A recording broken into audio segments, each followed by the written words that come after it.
Okay, let's unpack this. Have you ever stopped to wonder how a single fertilized egg transforms into, well, a complex, fully formed organism? It seems almost magical, doesn't it? It really does. Whether it's a tiny fruit fly, a towering tree, or even, you, dear listener. It's one of biology's most profound mysteries, and today we're taking a deep dive into developmental genetics. Our source for this exploration is a fascinating chapter from Robert J. Brooker's Genetics, Analysis and Principles, 7th edition. It's just packed with insights. It really is. Our mission today, to extract the key genetic mechanisms, the experimental methods, and the essential terminology that help us understand this fundamental process. Get ready for some truly insightful moments. And what's so fascinating here, I think, is that despite the incredible diversity of life on Earth, you mentioned flies, trees, us, there are these fundamental conserved genetic principles guiding the whole journey. Right, common threads. Exactly, common threads. We'll explore these today using key model organisms. Think fruit flies, Drosophila melanogaster. The workhorse. The absolute workhorse. Also the nematode Caenorhabditis elegans, C. elegans, the mouse, musculus, and even a plant, Arabidopsis thaliana. So these specific organisms have been really pivotal then. Absolutely pivotal. They've helped unravel the molecular details of how such a simple start leads to incredibly complex body plans. Okay, so let's zoom out a bit first. Start with the big picture. How do multicellular organisms, animals and plants, go from that single cell to, well, a complex arrangement with specialized parts? Yeah. Our source highlights 4 fundamental cellular events that drive this transformation. What are those, and why is their coordination so crucial? Okay, so the 4 big ones are cell division, cell migration, cell differentiation, and programmed cell death, or apoptosis. Right. Think of it like a master choreographer directing a complex ballet. Cell division is, well, simply making more cells from one. Pretty basic, but essential. More building blocks. Exactly. Then cell migration. This involves cells actually moving to their correct locations, like those building blocks being placed precisely to form different structures in a complex building. Okay. Third is cell differentiation. This is where cells change their characteristics to become specialized.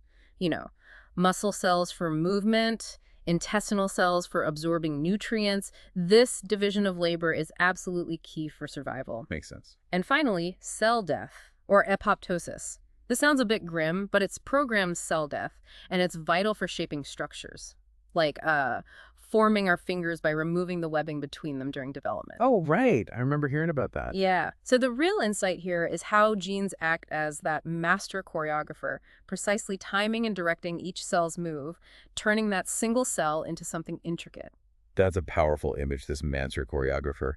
But even with those steps, how does a cell, say, at the front of an embryo, know it's supposed to become part of a head, while one at the back becomes a tail? Ah, good question. What's the fundamental signal? How do they know their role or location? That's exactly where this central concept of positional information comes in. Each cell receives signals that dictate its developmental path. Its address, essentially. Okay, signals. What kind? Yeah. Well, this information can be conveyed in 3 main ways. First, through morphogens.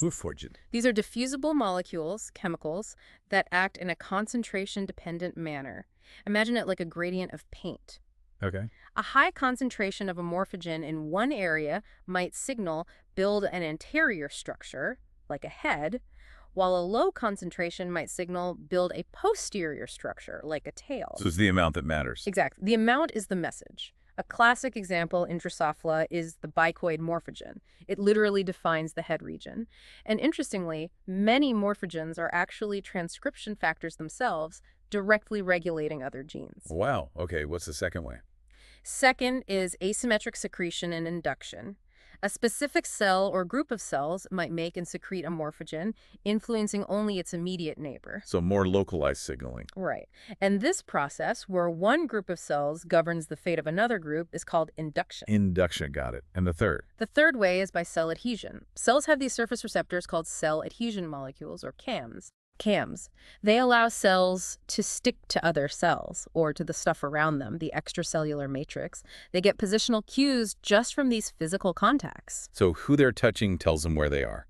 In a way, yes. And it's quite remarkable. The source mentions this old experiment by Henry Wilson back in 1907. 1907. Yeah. He took sponges, broke them down into individual cells, and amazingly, those cells restuck together to form a new sponge. No way. Yes, and even cooler, if he mixed cells from two different species, they sorted themselves out, only sticking to their own kind. It just highlights the incredible power of physical contact and guiding development. That is incredible. Okay, so bringing all this together. Yeah. How does an animal go from those initial signals to a fully formed body? Our sources break this down into 4 overlapping phases. Right, and remember these often happen concurrently, not strictly one after the other. Okay. So with the exception of really simple animals like jellyfish, most animals, including us, are bilaterians. That just means we have a head-to-tail axis, the anteroposterior, and a back-to-belly axis, the dorsiventral. Bilateral symmetry. Correct. So our development generally proceeds in these 4 overlapping phases. 1, formation of body axes, establishing that basic blueprint, front to back, top to bottom. The main layout. Exactly. 2, segmentation of the body, subdividing the body into repeating units. Think of insect segments or even our own vertebral column early on. Okay, making the sections. 3, determination of structures within segments. This is interesting. Cells become destined or determined to develop into particular things before they visibly change. Their fate is set, even if they still look generic. So their mind is made up even if they haven't changed yet. You could say that, yes. And 4, cell differentiation. This Yeah. is when the cells finally change their shape, their morphology, their function, becoming highly specialized tissues and organs. Muscle, nerve, skin, etc. And underpinning all of this, directing every single step, it's the genes, right? Absolutely. It all comes down to gene expression. And the source mentions that studying mutations, genetic mistakes, has been absolutely crucial in figuring this out. Can you give us an example? How did a mutation reveal a core principle? Oh, definitely. Take the bithorax mutation in Drosophila, the fruit fly. Okay. A normal fruit fly has 2 wings and 2 halters. Those are tiny balancing organs like little gyroscopes. Right. But a fly with a specific bithorax mutation has 4 wings. There are wings. How? Because the halters, which are normally on the 3rd segment of the thorax, get transformed into wings, which usually only grow on the 2nd segment. Wow. This showed, really early on, that specific genes, now known as homeotic genes, play the central role in specifying the identity of entire body regions. It's like a genetic switch flipped incorrectly saying, this segment should be a wing segment, not a halter segment. Incredible. It really highlights how much we learn from these model organisms. So let's zoom in on Drosophila again. How does development start right at the beginning, even before fertilization? Right. It actually starts in the oocyte, the egg cell itself. Even before fertilization, essential maternal effect gene products, things like specific messenger RNAs, are asymmetrically deposited within the egg by the mother. So the mother preloads the egg with instructions. Exactly. These act as key morphogens, establishing the main axis front to back, top to bottom of the future embryo. For instance, bicoid mRNA piles up at the anterior, the future head end. Okay. Its protein product promotes anterior structures. Meanwhile, Nano's mRNA gathers at the posterior end, promoting posterior development. And the bicoid gene. That's the one, the weird name. That's the famous one, yes. It's named bicoid because if the mother has a defective version of this gene, the larva she produces develops with 2 posterior ends instead of a head. 2 tails, basically. Essentially, yes, 2 tail ends. It clearly illustrates maternal effect inheritance. The mother's genotype, her genes, determines the offspring's phenotype, its appearance, because of these crucial products she puts into the egg. Okay, so the mother sets up the main axis. Then the embryo needs to get carved up into segments. That seems incredibly complex. How does Drosophila manage that? That's where the segmentation genes come in. Their discovery by Christian Nusslein-Volhard and Eric Wieskhaus was absolutely groundbreaking work, earned them a Nobel Prize. Rightly so, it sounds like. Definitely. There are 3 main classes of these genes, and they act in a precise sequence, a genetic hierarchy. Gene products from one class activate the next class down the line. Like a cascade? Exactly like a cascade. First are the gap genes. They're activated by those initial maternal effect genes, and they divide the embryo into broad regions. A mutation here causes a gap. A whole chunk of segments is just missing. A big chunk missing. Okay. Second, the pair rule genes. Activated by the gap genes, these are expressed in alternating stripes, like zebra stripes, defining the boundaries of temporary units called parasegments. Stripes. Interesting. Yeah. And a mutation here, like in the even skipped gene, causes alternating parasegments or parts of them to be deleted. You lose every other stripe, essentially. Okay, getting more refined. What's the third class? Third are the segment polarity genes. These are regulated by the pair rule genes, and they define the anterior or posterior within each pair segment, giving each segment a front and a back. Ah, orientation. Precisely. Mutations here, like in the gooseberry gene, cause bits of each segment to be missing, often leading to mirror image duplications of the remaining part. Wow.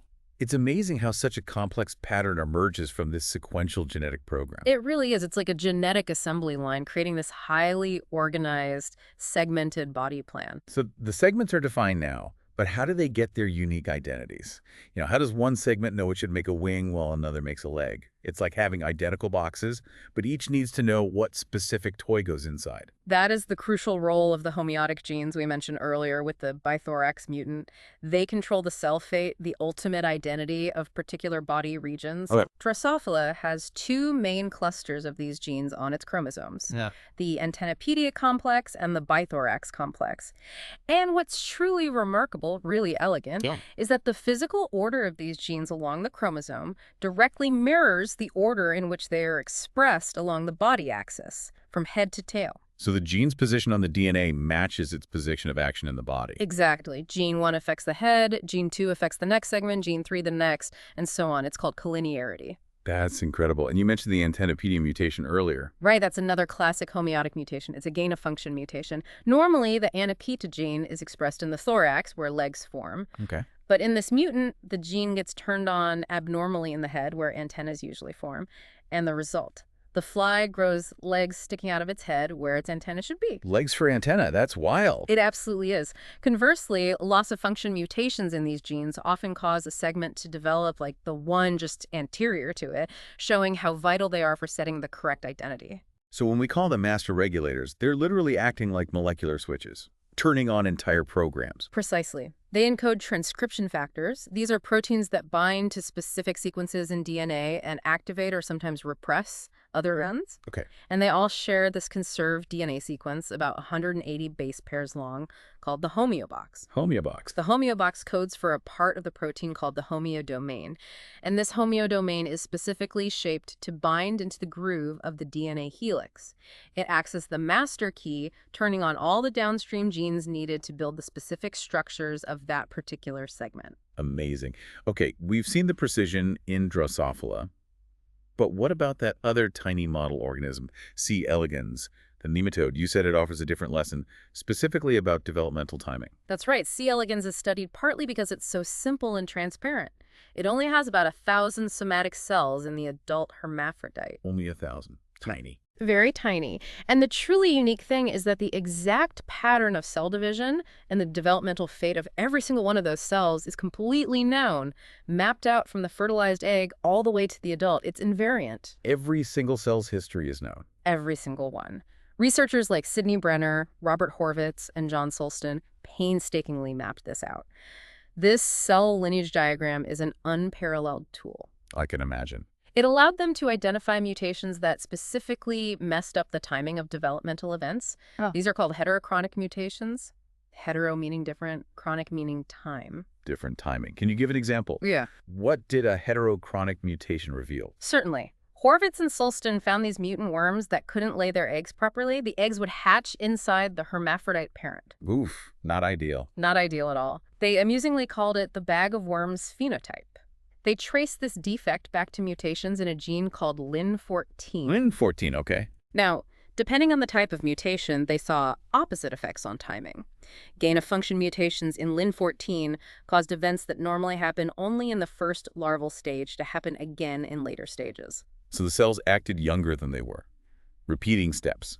Exactly. They reiterated early developmental steps. But loss-of-function mutations had the opposite effect. Cells would skip an early developmental stage entirely and jump ahead to later fates too quickly. So they acted older.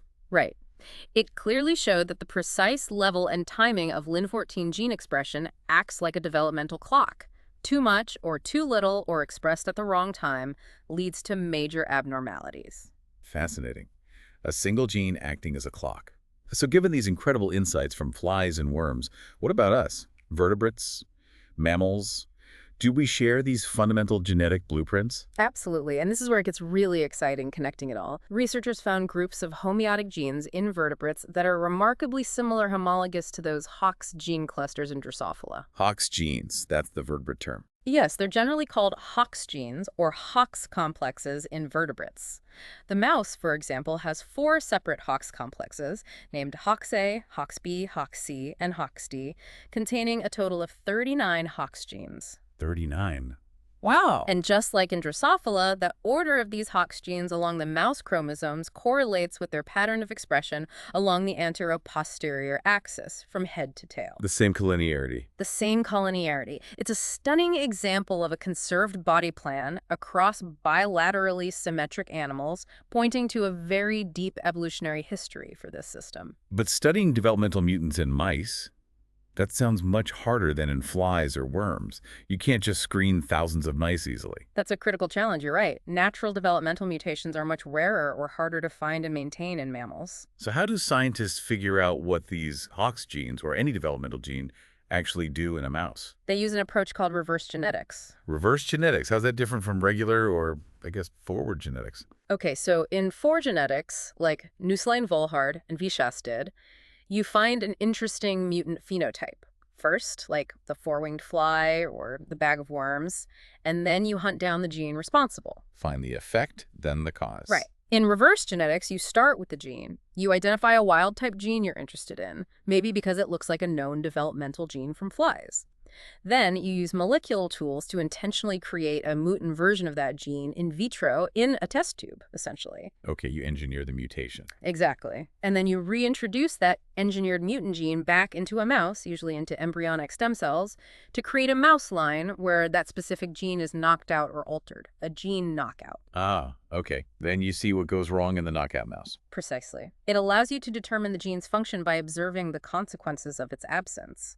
And studies using knockouts of Hox genes in mice have shown effects very similar to those in flies, like anterior transformations, where one vertebra might develop looking like the vertebra normally found just anterior to it. So the reverse genetics confirms the conserved function. Very clever. Are there any cool examples of how Hox genes influence something really visible in vertebrates, like our body shape? Oh, a fantastic example involves the HOXC6 gene. Its expression boundary during embryonic development basically acts like a ruler defining the neck region. A ruler for the neck. How? Well, the position along the embryo where HOXC6 expression begins correlates directly with the number of neck vertebrae an animal will have. In a mouse, which has a short neck, 7 cervical vertebrae, HOXC6 expression starts relatively close to the head. Okay. But in chickens and geese, which have much longer necks, HOXC6 expression starts significantly further back, allowing more vertebrae to form in the neck region before the HOXC6 thorax identity kicks in. And what about something extreme, like a snake? Great question. Snakes, which basically have no distinct neck or forelimbs, show HOXC6 expression beginning much, much earlier, very close to the head. This suggests their body plan is more uniform along the axis without that sharp boundary that defines a neck in other vertebrates. That's amazing. A gene expression boundary, drawing the line between neck and body. Okay, so beyond the big body plan, once segments are laid out, how do specific cells commit to becoming, say, a muscle cell versus a nerve cell? What's the switch for cell identity? That's the process of cell differentiation, and again, specific genes encoding transcription factors are key. A really landmark discovery was made in 1987 with the MyoD gene. MyoD, muscle-related. Exactly. Researchers cloned the MyoD gene and tried putting it into ordinary fibroblast cells in culture.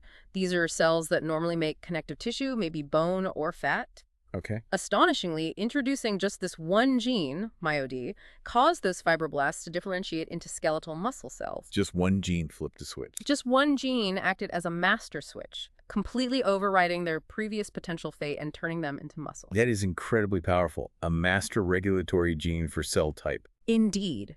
MyoD belongs to a family of proteins called myogenic BHLH proteins.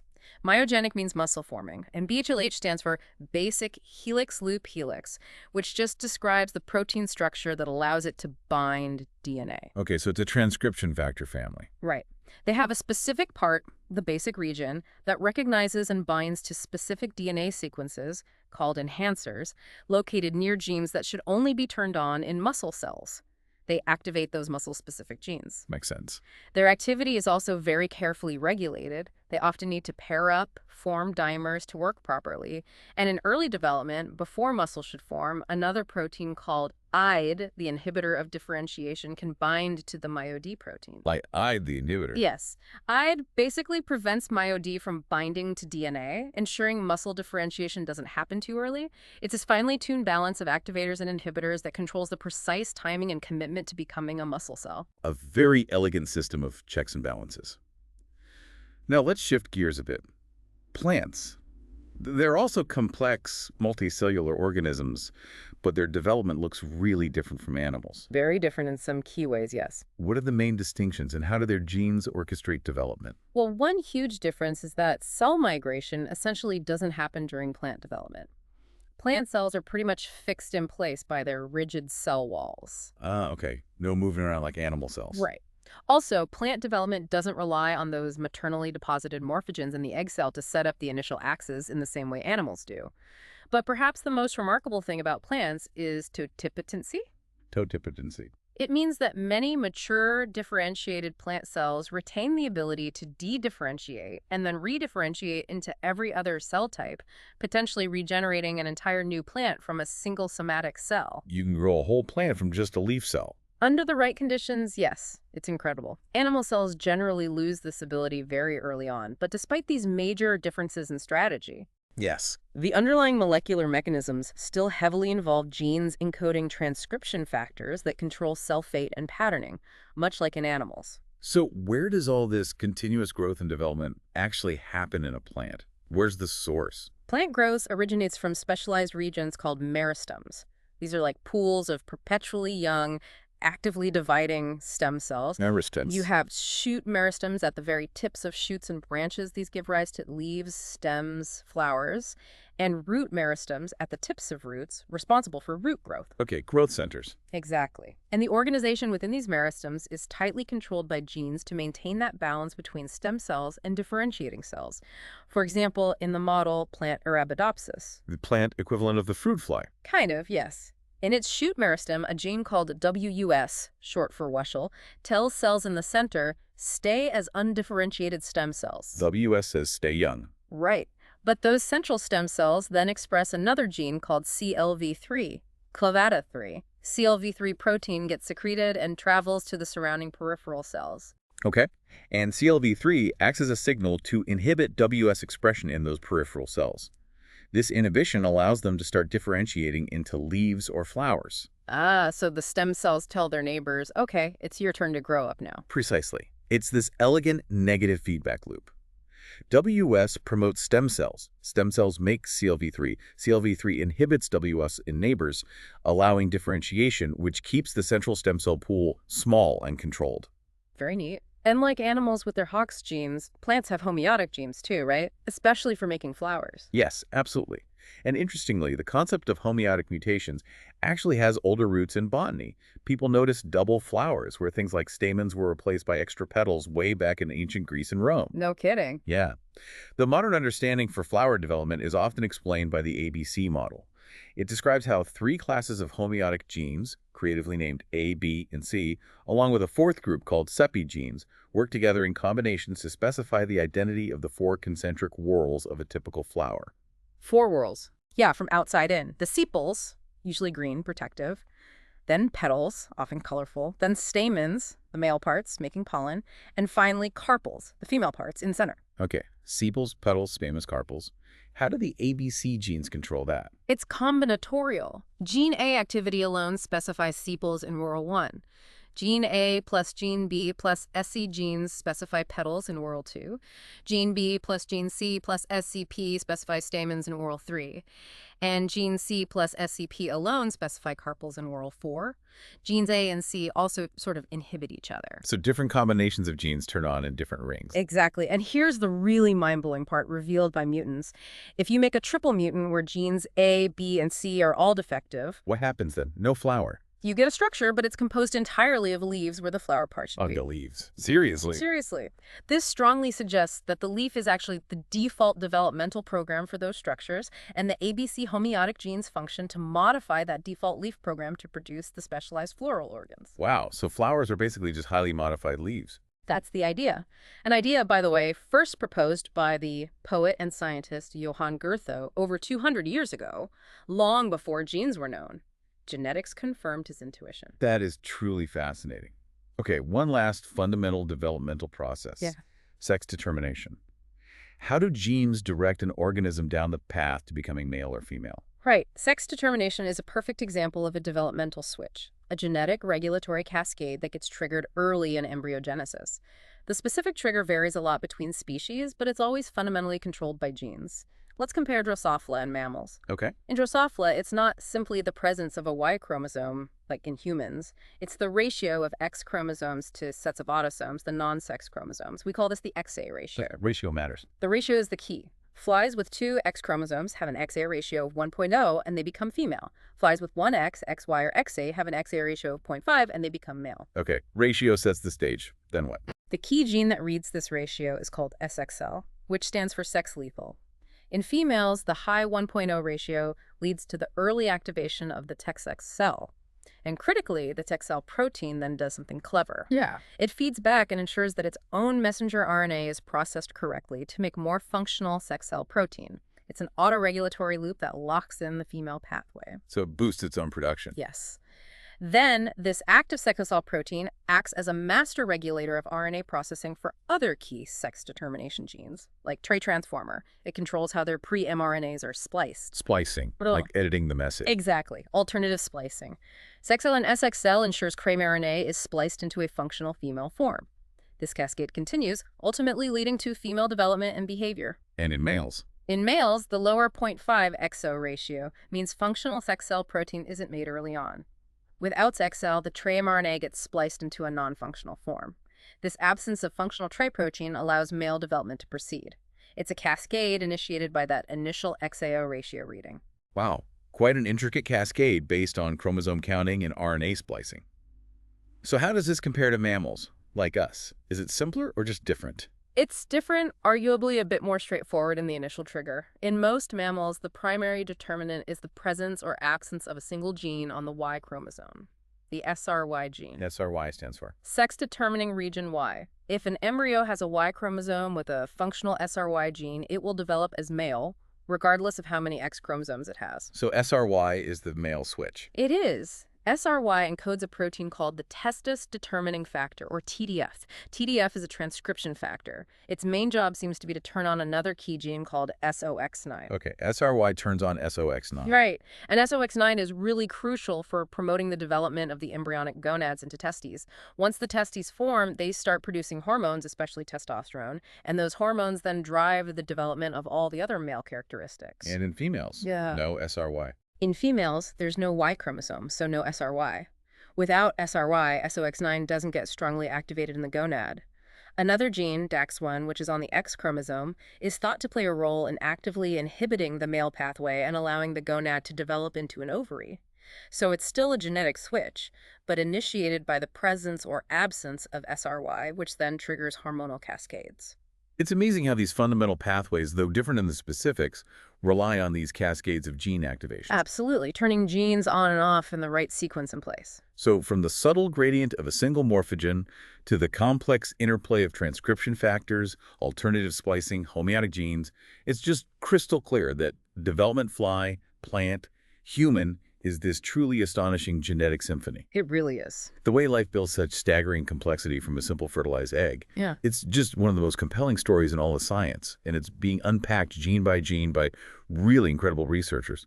And if you connect this back to the bigger picture, these profound similarities we've seen, like the Hox genes conserved from flies to humans, they really point to a kind of universal genetic toolkit for building bodies. A toolkit. I like that. Yeah, but it also raises fascinating questions, doesn't it? Given these shared tools, what unique evolutionary pressures pushed animals down the path of cell migration, while plants exploited to tipotency?